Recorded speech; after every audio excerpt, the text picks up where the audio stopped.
আসসালামু আলাইকুম সম্মানিত প্রিয় দর্শক, আপনাদের সামনে খুব ইম্পর্টেন্ট দুটি ভিডিও নিয়ে এসেছি। দর্শক, আজকে কথা বলবো হযরত মাওলানা শামীম ওসমান সাহেবকে নিয়ে। দর্শক, তার অনেক ভালো বক্তব্য আপনারা শুনছেন, আজকে তার আরও একটি ভালো বক্তব্য আপনাদেরকে শোনাবো। আর হ্যাঁ দর্শক, আমাদের মেয়র সাহেব, ঢাকা উত্তর সিটি কর্পোরেশনের মেয়র কিছু ভিডিও ফুটেজ আপনাকে দেখাবো। ধৈর্য সহকারে পরিপূর্ণ ভিডিও দেখবেন। আর ভিডিওর শেষ অংশে আমরা দেখবো, আপনারা জানেন যে কুষ্টিয়ার যেই পুলিশ সুপার রয়েছে, ওনার একটি ভিডিও ভাইরাল হয়েছে, একটি গোপন ভিডিও একটি মেয়ের সাথে। দর্শক, সেই ভিডিওটি যদি দেখতে হয় তাহলে আপনারা ধৈর্য সহকারে পরিপূর্ণ ভিডিওটি দেখবেন। তো দর্শক, তার আগে একটি কথা না বলি নয়, যদি আপনি আমাদের চ্যানেলটি এখনও সাবস্ক্রাইব করে না থাকেন, আমাদের চ্যানেলটি এখনই অবশ্যই সাবস্ক্রাইব করে রাখবেন। চলুন দর্শক, শুরুতে আমরা হযরত মাওলানা, আমি কী জন্য বলতেছি সেটা আপনারা বুঝবেন আমি কী জন্য বলতেছি। হযরত মাওলানা শামীম ওসমান সাহেবের একটি বক্তব্য আমরা স্ক্রিনে শুনবো, আর তার বক্তব্যের উত্তর আমরা তাকে দিয়ে দিব। আমরা কিছু বলবো না, আমরা জাস্ট দেখবো, আমরা দর্শক হিসাবে দেখবো, আপনারাও আমার সাথে দেখবেন। স্ক্রিনে প্রথমে দেখেন তার একটি বক্তব্য। যারা রাষ্ট্রীয় ক্ষমতা কোনদিন ভোটে আসতে পারে না, তারা এখন বাংলাদেশের ভৌগোলিক অবস্থা নিয়ে খেলা শুরু করেছে। আজকে সাহস দেখায় কি ভাস্কর্য বলে ভেঙে ছিঁড়ে ছুঁড়ে ফেলে দিবে। আমার কাছে লজ্জা লাগে, নিজের কাছে নিজের ঘৃণা লাগে। আওয়ামী লীগ করি, সরকারি দল করি, দেখলাম কথা কেউ বলা শুরু করে নাই। টেলিভিশনে দেখলাম আমাদের সাংবাদিকরা বললো, ভাই কেউ তো বলতেছে না, কিছু বলবেন, আমি করি।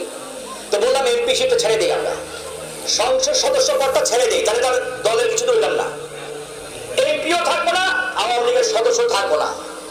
আর বঙ্গবন্ধুর ভাস্কর্যে হাত দেখে সাধারণ মানুষ হিসাবে একটু লড়াই করে দেখি কতটুকু মায়ের বুকের টুকু খাইতে দরকার।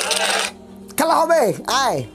এই শামীম ওসমান যে আগে একটা ডায়লগ দিছিল, ওই ডায়লগটা কিন্তু এখন কাজে লাগে। খেলা হবে, খেলা হবে, আসেন মাঠে আসেন, দেখেন তারপর আর কি বলে।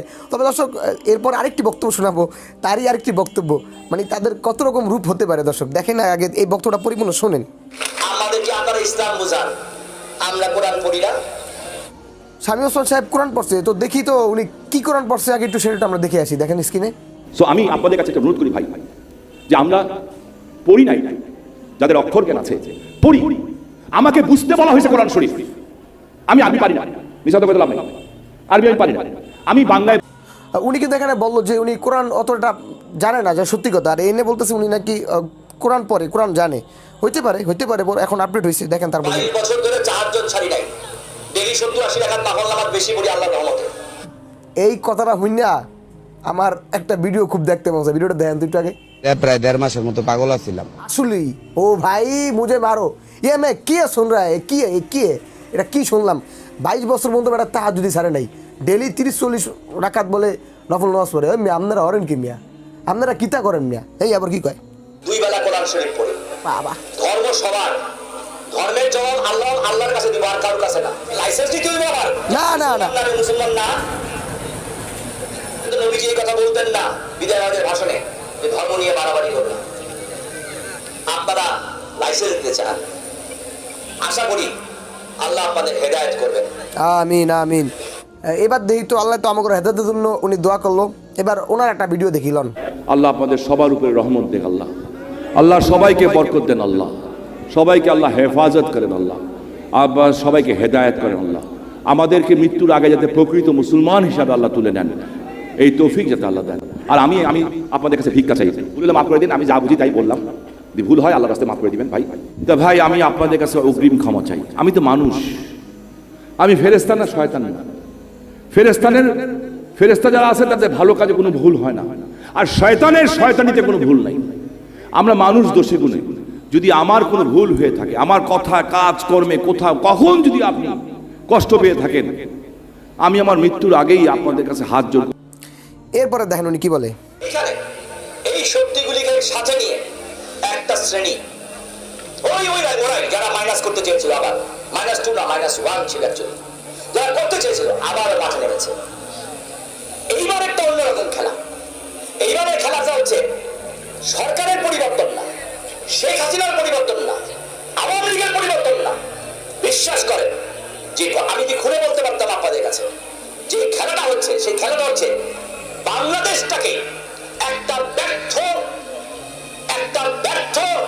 অকার্যকর রাষ্ট্র বানিয়ে দেওয়ার খেলা। ওরা আজকে বলছে বঙ্গবন্ধুর ভাস্কর্য মানি না, কালকে বলবে নারীরা ঘর থেকে বেরোতে পারবে না, পশ্চিম বলবে 21শে ফেব্রুয়ারিতে ফুল দেওয়া যাবে না,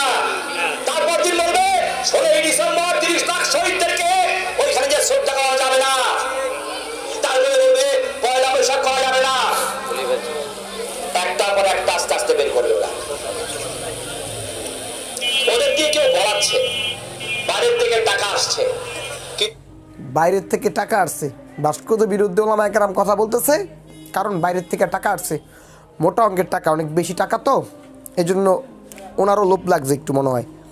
অধিকাংশ আলেম সমাজ তাদের সাথে নাই। অধিকাংশ আলেম সমাজ নাকি তাদের সাথে নাই। হযরত সাহেব, বাংলাদেশে কতজন আলেম আছে যারা এই ভাস্কর্যের পক্ষে রয়েছে? শুধুমাত্র মুষ্টিময় কয়েকজন দালাল ব্যতীত। বলেন আপনি আমাদেরকে। আমরা দেখছি বাংলাদেশের যেই মতাদর্শী হোক না কেন, এই ভাস্কর্য ইস্যুতে সবাই এক, সব ওলামায়ে কেরামদের এই বক্তব্য। তো আপনি এটা কেমন কথা বলেন জনাব হযরত মাওলানা শামীম ওসমান সাহেব? দেখেন তারপর কি বলে। প্রমাণ হবে।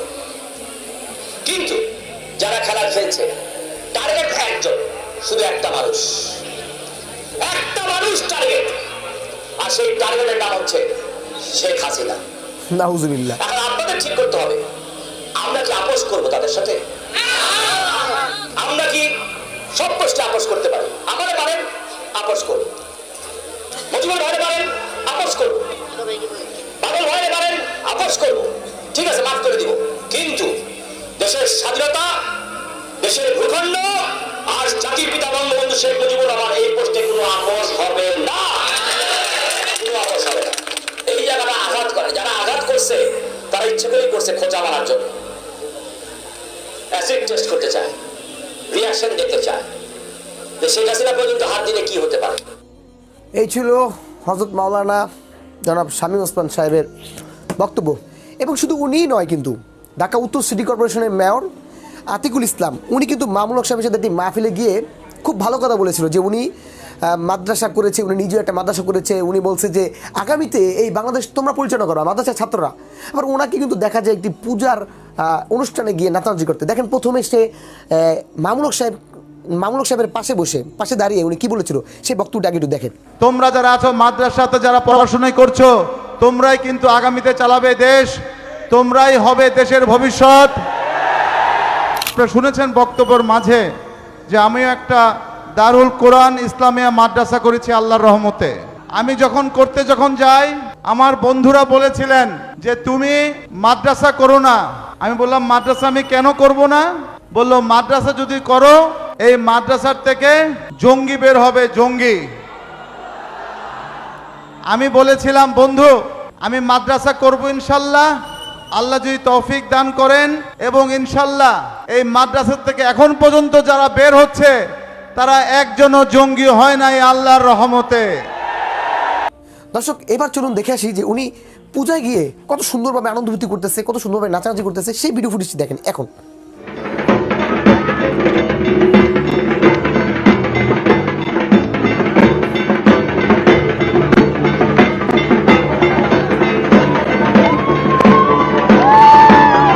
দর্শক, ভিডিও শেষ অংশে আপনাদেরকে যেই গোপন ভিডিওটি দেখানোর কথা, কুষ্টিয়ার পুলিশ সুপার জনাব তানভীর সাহেবের একটি গোপন ভিডিও নাকি ফাঁস হয়েছে। দর্শক, দেখলাম এই ভিডিওটা ফেসবুকে খুব ছড়াছড়ি হচ্ছে, অনেকে পোস্ট করতেছে যেটা নাকি ওনার ভিডিও, একটা মেয়ের সাথে উনি খুব বাজেভাবে উলঙ্গ হয়ে ড্যান্স দিতেছে।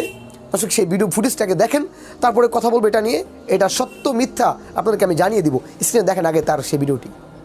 আমি সত্যি লজ্জিত, দুঃখিত, আবেগ আপ্লুত, রাগান্বিত যে আমি একটি জেলার পুলিশ সুপার, আমি একজন মুক্তিযোদ্ধার সপক্ষের লোক এবং আমার বাবা মা দুজনই মুক্তিযোদ্ধা, যে আমি এখানকার পুলিশ সুপার, আমি খুবই লজ্জিত যে আমাদের এখানে দুটি দুর্ঘটনা ঘটলো। একটি জাতির পিতা বঙ্গবন্ধুর ভাস্কর্য, আর একটি হচ্ছে বাঘা যতীনের আবক্ষ। আরে বঙ্গবন্ধু না থাকলে স্বাধীনতাই পেতেন না। বঙ্গবন্ধু মানেই স্বাধীনতা, বঙ্গবন্ধু মানেই বাংলাদেশ।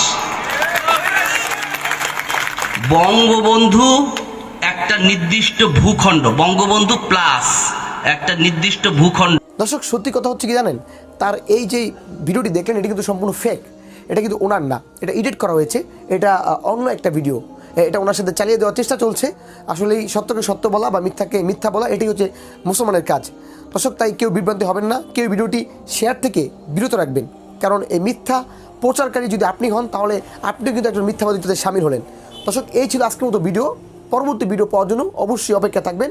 আর আমাদের আজকের ভিডিওটি যদি ভালো লেগে থাকে অবশ্যই ভিডিওতে একটি লাইক দিয়ে যাবেন। ভালো থাকবেন, সুস্থ থাকবেন। আজকের মতো এখানেই বিদায় নিচ্ছি। আসসালামু আলাইকুম রহমতুল্লাহি ওয়া বারাকাতুহু।